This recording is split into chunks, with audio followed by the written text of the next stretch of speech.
Hello guys, very good morning. ಎಲ್ಲರೂ ಹೇಗಿದ್ದೀರಾ? I hope ಎಲ್ಲರೂ ಚೆನ್ನಾಗಿದ್ದೀರಾ ಅಂತ ಅಂದ್ಕೊಂಡಿದ್ದೀನಿ. Welcome back to Lakshmi Lokesh YouTube channel guys. So vlog start ಮಾಡ್ತಿರೋ ಟೈಮಿಂಗ್ಸ್ ಬಂದು ಆಲ್ರೆಡಿ 11 ಗಂಟೆ ಆಗಿದೆ. ಇವತ್ತು ಸ್ಯಾಟರ್ಡೆ, ಇನ್ನೂ ಅಂಗಡಿ ಓಪನ್ ಮಾಡಿಲ್ಲ. ಸೊ ಇನ್ನೇನು ಹೋಗಬೇಕು, ಯಾಕೆಂದರೆ ಸ್ಯಾಟರ್ಡೆ ಬೆಳಗ್ಗೆ ಮಾರ್ನಿಂಗ್ ಕ್ಲಾಸ್ ಇರುತ್ತಲ್ವ, 7 ಗಂಟೆಗೆ ಓಪನ್ ಮಾಡಿಕೊಂಡು 8 ಗಂಟೆಗೆ ಕ್ಲೋಸ್ ಮಾಡ್ಕೊಂಡು ಬರ್ತೀನಿ. ಇನ್ನು ಮನೇಲೆಲ್ಲ ಮುಗಿಸಿ ಈಗ ತಿಂಡಿ ತಿಂದು ಅಂಗಡಿ ಮತ್ತೆ ತೆಗಿಯೋಕ್ಕೆ ಹೋಗಬೇಕು. ಸೊ ಇವತ್ತಿನ ವ್ಲಾಗಲ್ಲಿ ಆ್ಯಕ್ಚುಲಿ ನಿಮ್ಮ ಜೊತೆ ಒಂದು ಇಂಪಾರ್ಟೆಂಟ್ ವಿಷಯನ ಶೇರ್ ಮಾಡ್ಕೋಬೇಕು ಅಂತ ಅಂದ್ಕೊಂಡಿದ್ದೀನಿ. ಯಾಕೆ ಆ ಥರ ಮಾಡ್ತಾಯಿದ್ದಾರೆ ಅಂತ ನನಗೆ ಗೊತ್ತಿಲ್ಲ. ಈಗಿನ ಕಾಲದಲ್ಲೂ ಮಕ್ಕಳ ಬಗ್ಗೆ ಹಿಂಗೆ ಮಾತಾಡ್ತಾರೆ ಅನ್ನೋದೇ ನನಗೆ ಒಂದು ಡೌಟ್ ಆಗಿಬಿಟ್ಟಿದೆ. ಆ್ಯಕ್ಚುಲಿ ತುಂಬ ಜನನ ನಾನು ನೋಡ್ತೀನಿ. ಸೊ ಹೆಣ್ಣಾಯ್ತಾ ಗಂಡಾಯ್ತಾ ಮಗು ಬಗ್ಗೆ ಇದನ್ನು ಕ್ಯೂರಿಯಾಸಿಟಿ ಇಟ್ಕೊಂಡಿರ್ತಾರೆ ಹೊರತು ಯಾವುದಾದ್ರೆ ಏನು ನಮ್ಮ ಮಗು ಅಲ್ವಾ ಅನ್ನೋದೇ ಇರಲ್ಲ. ಈ ಥರ ಯಾಕೆ ಯೋಚನೆ ಮಾಡ್ತಾ ಇದ್ದಾರೆ ಇನ್ನು ಈ ಕಾಲದಲ್ಲೂ? ಅದರಲ್ಲೂ 2026 ಬಂದ್ರೂ ಈ ಥರ ಯೋಚನೆ ಮಾಡೋರು ಇನ್ನೂ ಇದ್ದಾರಾ ಅಂತ ಅನಿಸ್ಬಿಡುತ್ತೆ ನನಗೆ. ಯಾಕೆ ಅಂತ ಹೇಳ್ತೀನಿ. ನಿನ್ನೆ ಆ್ಯಕ್ಚುಲಿ ನನ್ನ ಕೊಲೀಗ್ಸ್ಗೆ ಒಂದು ಡೆಲಿವರಿ ಆಗಿದೆ. ಇದು second baby actually. So second ಬೇಬಿನೂ ಕೂಡ ಹೆಣ್ಮಗು ಆಯಿತು. ಅವರ ಮನೆಯವರು ಯಾವ ಥರ ಇದ್ದಾರೆ ಅಂದರೆ, ಹಾಸ್ಪಿಟಲಲ್ಲಿ, ಇಲ್ಲೇ ಗೌರ್ಮೆಂಟ್ ಹಾಸ್ಪಿಟ್ಲಲ್ಲೇ ಡೆಲಿವರಿ ಆಗಿದ್ದು. ಡೆಲಿವರಿ ಆದಮೇಲೆ ಮಗುನ ತೊಗೊಂಡೋಗಿ ಅವ್ರ ಕೈಗೆ ಹಿಂಗೆ ಕೊಡ್ತಾ ಇದ್ದಾರೆ. ಈ ಥರ ಕೊಡ್ತಾ ಇದ್ರು ಅವ್ರು ತೊಗೊಳ್ತಾ ಇಲ್ಲ. ಯಾಕೆ ಅಂತ ನನಗಂತೂ ಶಾಕು ಆ್ಯಕ್ಚುಲಿ. ಆಮೇಲೆ ನನ್ನ ಅಂಗಡಿ ಹತ್ರನೇ ಇರೋದು, ನಮ್ಮ ಮನೆ ಹಿಂದೆ ರೋಡೇನೆ ಹಾಸ್ಪಿಟ್ಲ್ ಇರೋದು. ಸರಿ ಗೊತ್ತಾಯಿತು ಅಂತ ಹೇಳಿ ನಾನು ಕೂಡ ನೋಡ್ಕೊಬರೋಣ ಅಂತ ಹೊರಟೆ. ಸೊ ಅಲ್ಲಿಗೆ ಹೊರಟಾಗ ಇನ್ನು ಅವರು ಹಾಸ್ಪಿಟ್ಲಿಗೆ ಹೋಗಿದ್ದಾರೆ ಅಂತ ಗೊತ್ತಾಯಿತು ಅಂತ ಹೋದೆ. ಸೊ ಇನ್ನೂ ಆ ಟೈಮಲ್ಲಿ ಡೆಲಿವರಿ ಆಗಿರಲಿಲ್ಲ. ಇನ್ನೇನು ಒಳಗಡೆ ಕರ್ಕೊಂಡು ಹೋಗಿದ್ರು. ಒಂದು 5ರಿಂದ 10 ನಿಮಿಷದೊಳಗಡೆ ಡೆಲಿವರಿ ಟೈಮ್ ಮುಗಿತಿತ್ತು. ಸರಿ ಅಲ್ಲೇ ಇದ್ದು ಡೆಲಿವರಿ ಆದಮೇಲೆ ನಾನು ಆ್ಯಕ್ಚುಲಿ ಈಚೆ ಬಂದು, ಸೊ ಡಾಕ್ಟರು ಮಗುನ ಕೊಡ್ತಾ ಇದ್ದಾರೆ. ತಗೊಂಡು ಹೋಗಿ ತಗೊಳ್ಳಿ ನಿಮ್ಮ ಮೊಮ್ಮಗು ಅಂದರೆ ಅವ್ರ ಅತ್ತೆ ಅದನ್ನು ಮುಟ್ಟೋಕ್ಕೆ ರೆಡಿ ಇಲ್ಲ. ಯಾಕೆ ಡಾಕ್ಟರ್ 5 ನಿಮಿಷ ಇಟ್ಕೊಂಡಿದ್ದಾರೆ, ನರ್ಸು ಕೂಡ ಒಂದು 5 ನಿಮಿಷ ಇಟ್ಕೊಂಡಿದ್ದಾರೆ. ಇಟ್ಕೊಂಡು ನಿಮ್ಮ ಮಗು ತಗೊಳ್ಳಿ ಅಂತ ಹೇಳಿದ್ರು ಅವ್ರು ಸುಮ್ಮನೆ ನಿಂತಿದ್ದಾರೆ. ನನಗೆ ಯಾಕಪ್ಪ ಹಿಂಗಾಯ್ತು ಅಂತ ಹೇಳಿ ಸರಿ ಅಂತ ಕೊನೆಗೆ ನಾನೇ ಅದನ್ನು ಈಸ್ಕೊಂಡೆ. ಆ ಮಗುನ ಈಸ್ಕೊಂಡ್ಮೇಲೆ ಇನ್ನು ಸಣ್ಣ ಪಾಪು ಅಲ್ವಾ, ನನಗೂ ಕೂಡ ಸ್ವಲ್ಪ ಭಯ. ಅಂದರೆ ಫಸ್ಟ್ ಭಯ ಅಂತ ಹೇಳಿದ್ರೆ ಹುಟ್ಟಿದ ಮಗುನ ಅವ್ರ ಮನೆಯವರೇ ತಗೊಳ್ತಾ ಇಲ್ವಲ್ಲ ಅನ್ನೋದು ಭಯ. ಆ ಕಡೆ ನೋಡಿದ್ರೆ ಅವಳು ಇನ್ನೂ ಬಾಣ್ತಿ ಆದರೂ ಅಳ್ತಾ ಇದ್ದಾಳೆ. ಯಾಕೆ ಅಂತ ನಂಗೆ ಗೊತ್ತಿಲ್ಲ. ಆಮೇಲೆ ನಾನು ಹೋಗಿ ಅವಳನ್ನ ಕೇಳಿದೆ, ಯಾಕೆ ಅಳ್ತಾ ಇದೆಯಾ ಅಂತ. ಅಕ್ಕ, ಇದು 2ನೇ ಮಗು, ಈ ಮಗುನೂ ಹೆಣ್ಣು ಮಗು ಆಯಿತು, ಏನಂತಾರೋ ಏನೋ ನನಗೆ ಗೊತ್ತಿಲ್ಲ ಅಂತ ಅಳ್ತಾ ಇದ್ದಾಳೆ. ಯಾವುದರ ಪರಿಸ್ಥಿತಿಗೆ ಬಂದ್ಬಿಡ್ತಾಳೆ ಅಂದರೆ, ತಾಯಿ ತನ್ನ ಮಗು ತಾನೇ ನೋವು ತಿಂದು ತಾನೇ ಅನುಭವಿಸಿ ತನಗೋಸ್ಕರ ಕಷ್ಟಪಟ್ಟು ಅದು ಎತ್ತಿರ್ತಾಳೆ. ಆ ನೋವೇ ಎಷ್ಟೊಂದಿರುತ್ತೆ. ಅಂಥದ್ರಲ್ಲಿ ಮಗು ಆಯಿತು ಅಂತ ಖುಷಿ ಪಡಬೇಕು ಅಥವಾ ಹೆಣ್ಮಗು ಆಯಿತು ಅಂತ ದುಃಖ ಪಡಬೇಕು ನನಗೆ ಗೊತ್ತಿಲ್ಲ. ಬಟ್ ಅಂಥದ್ರಲ್ಲಿ ಅಷ್ಟು ಪೇಯ್ನಲ್ಲಿ ಅವಳು ಇನ್ನೂ ಪೇಯ್ನ್ ತೊಗೊಳ್ತಾ ಇದ್ಲು. ಸೊ ನಾನು ಅವಳಿಗೆ ಹೋಗಿ ಹೇಳಿದ್ದು ಒಂದೇ ಮಾತು, ಅವರಿಗಂತೂ ಬುದ್ಧಿ ಇಲ್ಲ, ನಿನಗೆ ಬುದ್ಧಿ ಇಲ್ವಾ? ನಿನ್ನ ಮಗುಗೆ ನೀನೇ ಹಿಂಗೆ ಹೇಳ್ತಾ ಇದೀಯ, ಹಂಗಾದ್ರೆ ಬೇಡ ಅಂದರೆ ಕೊಟ್ಬಿಡು ಅಂತ ಹೇಳಿದೆ. ಅವಳು ಏನೂ ಮಾತಾಡ್ತಾ ಇಲ್ಲ. ಅಕ್ಕ ನನಗೇನು ಇಲ್ಲ, ನಮಗೆ ಏನಾದರೂ ಅಂತಾರೆ ಅಂತ ಮಾತಾಡ್ತಾ ಇದ್ದೀನಿ ಅಂತ ಅಳ್ತಿದ್ದಾಳೆ ಪಾಪ. ಬಾಣ್ತಿ ಅವಳಿಗೆ ಆ ಸಿಚುವೇಶನಲ್ಲೂ ಅಳಿಸ್ಬೇಕಾ ಅನ್ನೋದು ನನಗೆ ಗೊತ್ತಿಲ್ಲ. ಬಟ್ ಈ ಎಕ್ಸ್ಪೀರಿಯನ್ಸ್ ನನಗೂ ಕೂಡ ಇನ್ಫ್ಯಾಕ್ಟ್ ಆಗಿದೆ. ಬಟ್ ಆದರೆ ನಮ್ಮನೇಲಿ ಮಗು ಮುಟ್ಟಿಲ್ಲ ಅಥವಾ ಹೆಣ್ಮಗು ಆಯಿತು ಅಂತ ಮಾತಾಡಿಲ್ಲ. ನನಗನ್ಸಿರೋದು, ನನಗೇನು ಒಂದು 5-6 ಅಬಾರ್ಷನ್ ಆಯಿತು ಅದೆಲ್ಲ ಹೆಣ್ಮಗು ಆಗಿದ್ದರಿಂದ ಕೆಲವೊಂದಷ್ಟು ಜನ ನನ್ನೂ ಕೂಡ ಮಾತಾಡಿದರು, ಇವಳಿಗೆಲ್ಲ ಆಗೋದು ಹೆಣ್ಮಗುನೇ, ಇವಳಿಗೆ ಗಂಡು ಮಗು ಆಗಲ್ಲ ಅಂತ. ಆ ನೋವು ನನಗಿತ್ತೆ ಹೊರತು ನನಗೆ ಹೆಣ್ಣಾಗತ್ತೆ ಅನ್ನೋ ನೋವು ಇರಲಿಲ್ಲ. ನನ್ನ ಮಗಳು ಹೆಣ್ಣೆ. ನನಗೆ ಅದಾದಮೇಲೆ ನನಗೆ ಏನು ಅಬಾರ್ಷನ್ ಆಯಿತು 5-6, ಅದು ಕೂಡ ಹೆಣ್ಮಕ್ಳೇ ಆಗಿದ್ದು. ಬಟ್ ದೇವ್ರ ಕೈ ಬಿಡಲಿಲ್ಲ, ಆಡ್ದವ್ರಿಗೆಲ್ಲ ಉತ್ತರ ಕೊಟ್ಟ. ಸೊ ನನ್ನ ಮಗ ಇದ್ದಾನೀಗ. ನಾನು ಅವ್ರಿಗೆ ಅದನ್ನೇ ಹೇಳೋದು, ಬೇಡ, ನಿನ್ಗೆ ಹೆಂಗಿದ್ರು ನಾರ್ಮಲ್ ಡೆಲಿವರಿ ಆಗಿರೋದು, ನಿನಗೆ ಹಾಗೇ ಆಗುತ್ತೆ ಅನ್ನೋದಿದ್ರೆ ಆಗುತ್ತೆ, ಯಾಕೆ ಈ ಥರ ತಲೆ ಕೆಡಿಸ್ಕೊತೀಯ? ನನಗೂ ಇಷ್ಟೊಂದೆಲ್ಲ ಆದಮೇಲೆ ಅಲ್ವಾ ಮಗು ಆಗಿದ್ದು, ಬೇಡ ಇಷ್ಟೊಂದು ಯೋಚನೆ ಮಾಡಬೇಡ ಈ ಟೈಮಲ್ಲಿ ಅಂತ. ಆಮೇಲೆ ಅವರಿಗೆ ಹೋಗಿ ನನಗೆ ಹೇಳಬೇಕಾ ಬೈಬೇಕಾ ಒಂದು ಗೊತ್ತಾಗಲಿಲ್ಲ. ನಾನು ಸುಮ್ಮನೆ ಇದ್ದೆ. ಲಾಸ್ಟ್ಗೆ ನನ್ನ ಮನಸ್ಸು ತಡಿಲಿಲ್ಲ. ಯಾಕಂತ ಹೇಳಿದ್ರೆ ನಾವು 4 ಜನ ಅಕ್ಕ ತಂಗಿದರಾಗಿ ಅವ್ರಿಗೆ ನಾನು ಏನೂ ಹೇಳಲಿಲ್ಲ ಅಂದರೆ ಹೆಂಗೆ ಅಂದ್ಬಿಟ್ಟು ನಾನು ಹೋದೆ ಅವ್ರ ಹತ್ರ. ಸೊ ಅವ್ರ ಹತ್ರ ಹೋಗಿ, ಆಂಟಿ ಯಾಕೆ ಮಗುನ ಎತ್ಕೊಳ್ಳಿಲ್ಲ ಅಂದೆ. ನಾನು ತುಂಬ ಆಸೆ ಇಟ್ಕೊಂಡಿದ್ದೆ ಮಗ, ನನ್ನ ವಂಶ ಬೆಳೆಯುತ್ತೆ ಅಂತ. ಇದು ನೋಡಿದ್ರೆ ಇದು ಹೆಣ್ಣಾಗೋಯ್ತು ಅಂತ ಹೇಳಿದ್ರು. ನಾನು ಅವರಿಗೆ ಒಂದು ಮಾತು ಕೇಳಿದೆ, ನಿಮ್ಮ ಮಗ ಏನು ಮಾಡ್ತಾ ಇದ್ದಾನೆ ಈಗ ಅಂತ. ಸೊ ಅವ್ರ ಮಗ ಆ್ಯಕ್ಚುಲಿ ಫುಲ್ಲು ಡ್ರಿಂಕ್ಸ್ ಮಾಡ್ತಾನೆ ಈಗ. ಬಟ್ ನೋಡ್ಕೊಂತಾನೆ ತುಂಬ ಡ್ರಿಂಕ್‌ಗೆ ಅಡಿಕ್ಟ್ ಆಗಿದ್ದಾನೆ ಅವನು. ಅವನಿಗೆ ನಾನು ಕೇಳಿದೆ, "ನಿಮ್ಮ ಮಗ ಎಷ್ಟು ವಂಶ ಉದ್ಧಾರ ಮಾಡ್ತಾ ಇದ್ದಾರೆ" ಅಂತ. ಅಟ್‌ಲೀಸ್ಟ್ ನನ್ನ ಹೆಸರು ಹೇಳೋಕ್ಕೆ, ನನ್ನ ಚಿತೆಗೆ ಬೆಂಕಿ ಇಡಿಯೋಕೆ ನನಗೆ ನನ್ನ ಮಗ ಇದ್ದಾನೆ ಅಂತ ಅವ್ರು ತುಂಬ ಗರ್ವದಿಂದ ಹೇಳ್ಕೊಂಡ್ರು. ನನಗದೆಲ್ಲೋ ಒಂದು ಕಡೆ ಬೇಜಾರಾಯಿತು. ನಿಮ್ಮ ಚಿತೆಗೆ ಬೆಂಕಿ ಇಡ್ತಾನೆ ಅನ್ನೋದಕ್ಕೋಸ್ಕರ ನಿಮಗೆ ಮಗು ಬೇಕಾ?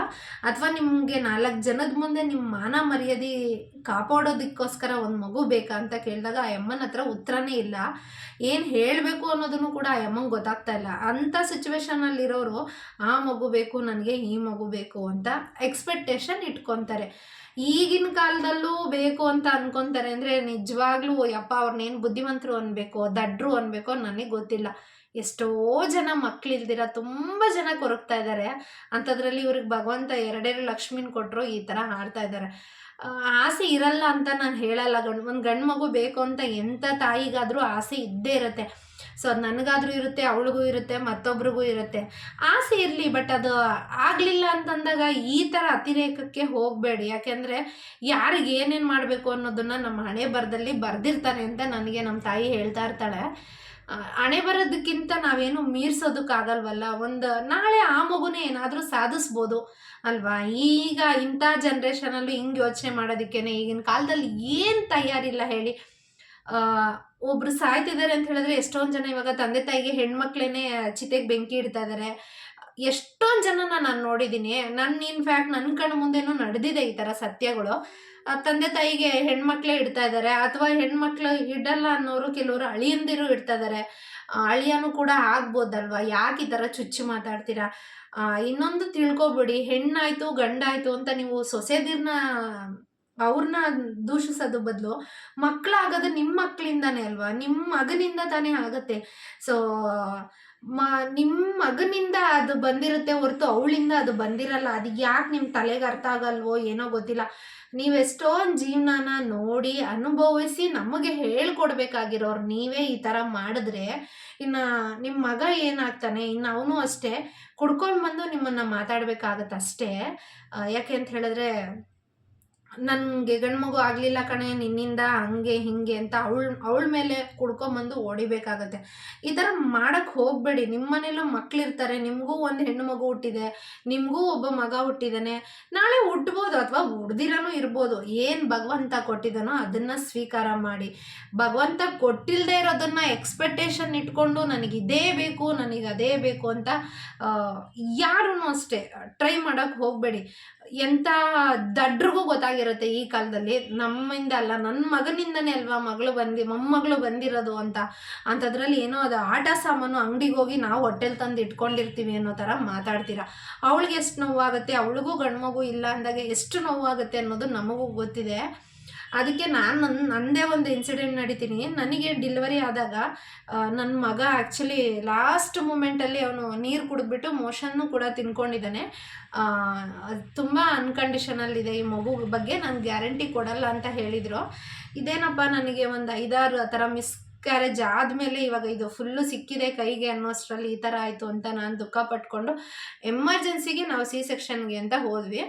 ಸೊ ನಾನು ಸೆಕ್ಷನ್ ಆದಾಗ ನಾನು ಹೊಟ್ಟೆಲಿ ಮಗು ತೆಗೆದು ನನಗೆ ಡಾಕ್ಟರ್ ಹೇಳಿದ್ದು, ನಿನಗೆ ಮಗ ಇದ್ದಾನ ಮಗಳಿದ್ದಾಳ ಅಂತ ಕೇಳಿದ್ರು. ನಾನು ಹೇಳಿದ್ದು ನನಗೆ ಒಂದು ಹೆಣ್ಮಗು ಇದೆ ಅಂತ ಹೇಳಿದೆ.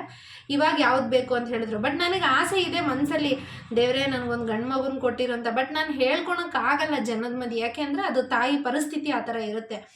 ಇವಳೆಂಥ ಹೆಣ್ಣು, ನಾನೊಂದು ಹೆಣ್ಣಾಗಿ ನನಗೆ ಹೆಣ್ಣು ಬೇಡ ಅಂತ ನಾನು ಎಲ್ಲೂ ಹೇಳೋಕ್ಕಾಗಲ್ಲ, ಅದು ಸರಿನೂ ಅಲ್ಲ. ಯಾಕೆಂತ ಹೇಳಿದ್ರೆ ನಾವು ಹೆಣ್ಣಾಗಿ ನಾವು ಜೀವನ ಇದು ಮಾಡಿ ನಾವು 4 ಜನನೂ ಅಕ್ಕ ತಂಗಿದ್ದೀರ. ಸೊ ನಾನು ಆ ಥರ ಹೇಳೋದು ನನಗೆ ಸರಿ ಅನ್ನಿಸ್ಲಿಲ್ಲ. ಆಸೆ ಅನ್ನೋದು ಎಲ್ರಿಗೂ ಇರುತ್ತೆ. ಸೊ ಫೈನಲಿ ಡಾಕ್ಟರ್ ನನಗೆ ಡೆಲಿವರಿ ಆದಮೇಲೆ ಗಂಡು ಮಗು ಅಂತ ಹೇಳಿದ್ರು. ನೀವು ಎಷ್ಟು ಜನ ನಂಬ್ತಿರೋ ಬಿಡ್ತಿರೋ ಗೊತ್ತಿಲ್ಲ. ನಾನು ತಕ್ಷಣ ನನಗೆ ಮಗುನ ತಂದು ನೋಡು ಅಂತ ಹಿಂಗೆ ತೋರಿಸ್ದಾಗ ನಾನು ನಿಜವಾಗ್ಲೂ ಮಗು ಫೇಸ್ನ ಕೂಡ ನಾನು ನೋಡಿಲ್ಲ. ಯಾಕೆಂದರೆ ನಾನು ಅಷ್ಟು ಅಳ್ತಾ ಇದ್ದೆ. ಯಾಕೆ ಅಳು ಬಂತು ಅನ್ನೋದು ನನಗೆ ಗೊತ್ತಿಲ್ಲ, ಈಗಿನವರೆಗೂ ನನಗೆ ಗೊತ್ತಾಗ್ತಿಲ್ಲ. ಅಥವಾ ಖುಷಿಗೆ ಬಂತೋ, ನನಗೆ ಇಷ್ಟು ಜನ ಆಡ್ಕೊಂಡಿದ್ರು, ನನ್ನ ಎಷ್ಟು ಜನ ಚುಚ್ಚಿ ಮಾತಾಡಿದ್ರು, ನನಗೆ ಎಷ್ಟು ಜನ ಮಾತಾಡಿದ್ರು ನಿನಗೆ ಗಂಡು ಮಗು ಆಗಲ್ಲ ಅಂತ ಹೇಳಿ. ಆ ದುಃಖಕ್ಕೆ ಬಂತು ನನಗೆ ಗೊತ್ತಿಲ್ಲ. ಬಟ್ ಡಾಕ್ಟರ್ ಕೇಳ್ತಾ ಇದ್ದಾರೆ, ಸೊ ಸಿ ಸೆಕ್ಷನ್ ಆದಮೇಲೆ ನಿನಗೆ ಆಪ್ರೇಷನ್ ಮಾಡಲಾ ಬೇಡವಾ ಅಂತ ಹ್ಞೂ ಅಂತ ಹೇಳ್ತಾ ಇದ್ದೀನಿ. ನೀನು ಆಪ್ರೇಷನ್ ಮಾಡಬೇಕು ಅಂತ ಹೇಳಿದ್ರೆ ನೀನು ಈ ಥರ ಹತ್ಕೊಂಡು ಕೂತ್ಕೊಂಡ್ರೆ ಹೈ ಬಿ ಪಿ ಆಗುತ್ತೆ, ನನಗೆ ಮಾಡೋಕ್ಕಾಗಲ್ಲ. ಇನ್ನು 15 ಮಿನಿಟ್ಸ್ ಟೈಮ್ ಇದೆ.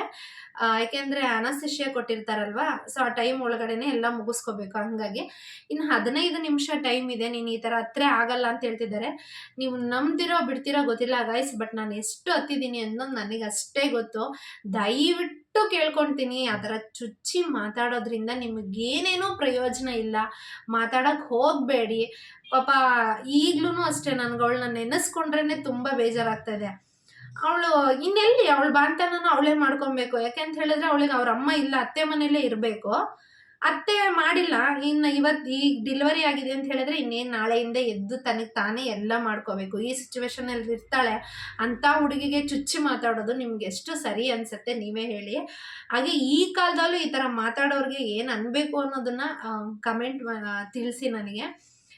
ಅವಳಿಗಂತೂ ನನ್ನ ಕೈಯಲ್ಲಿ ಎಷ್ಟಾಗುತ್ತೋ ಅಷ್ಟು ನಾನು ಧೈರ್ಯ ಕೊಡ್ತೀನಿ. ಇನ್ ಕೇಸ್ ಅವ್ರ ಮನೇಲಿ ಏನಾದರೂ ಅವಳಿಗೆ ಸಹಾಯ ಮಾಡಲಿಲ್ಲ ಅಂದರೆ, ಅಥವಾ ಅವರು ಒಂದು ಸ್ವಲ್ಪ ಬಡವರಾಗಿರೋದ್ರಿಂದ ಅವಳಿಗೇನೂ ಆಗಿಲ್ಲ ಅಂತ ಹೇಳಿದ್ರೆ ನನ್ನ ಕೈಯಲ್ಲಿ ಆದಷ್ಟು ನಾನು ಅವಳಿಗೆ ಸಹಾಯ ಮಾಡ್ತೀನಿ. ಆ ಹುಡುಗಿಗೆ ನೀವು ಕೂಡ ಪ್ರಾರ್ಥನೆ ಮಾಡ್ಕೊಳ್ಳಿ. ಮುಂದೆ ಏನಾದರೂ ಒಂದು ಮಗು ಅಂತಾದರೆ 4 ಜನದ ಮುಂದೆ ಹೆಸರಿಗೋಸ್ಕರನಾದ್ರೂ ಒಂದು ಗಂಡು ಮಗು ಆಗಲಿ ಅಂತ ಅವಳಿಗೂ ನೀವು ಕೇಳ್ಕೊಳ್ಳಿ, ನಾನು ಕೇಳ್ಕೊತೀನಿ. ಹಾಗೇ ಲಾಸ್ಟಲ್ಲಿ ಇನ್ನೊಂದು ಹೇಳೋಕ್ಕೆ ಇಷ್ಟಪಡ್ತೀನಿ, ದಯವಿಟ್ಟು ಮಕ್ಕಳಾಗಿಲ್ಲ ಅಂತ ಬೈಯಕ್ಕೆ ಹೋಗಬೇಡಿ. ನಮ್ಮ ಕೈಯಲ್ಲಿ ಏನಿರುತ್ತೆ, ನಮಗೂ ನಿಮ್ಮಷ್ಟೇ ಆಸೆ ಇರುತ್ತೆ. ಒಂದು ವೇಳೆ ತಂದೆ ತಾಯಿಗೆ ಆ ಥರ ಮನಸ್ಥಿತಿ ಇಲ್ಲ ಅಂದ್ರೂ ಈ ಹಾಸ್ಪಿಟ್ಲಿಗೆ ಬರೋರು ಅಥವಾ ನೋಡೋರು ಅಕ್ಕಪಕ್ಕದ ಮನೆಯವರಂತೂ ಚುಚ್ಚಿ ಮಾತಾಡೋದಂತೂ ನಿಲ್ಲಿಸ್ಬಿಡಿ.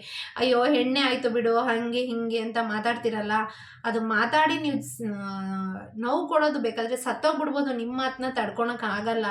ಅಷ್ಟು ಹೀನಾಯವಾಗಿ ಮಾತಾಡ್ತೀರಾ, ಅಷ್ಟು ಬೇಜಾರಾಗೋ ಥರ ಮಾತಾಡ್ತೀರಾ. ಆ ಥರ ಮಾತಾಡೋಕ್ಕೆ ಹೋಗಬೇಡಿ. ಅವಳ ಮಗುನ, ಅವಳ ಜೀವನನ ಅವಳನ್ನ ನೋಡ್ಕೊತಾಳೆ.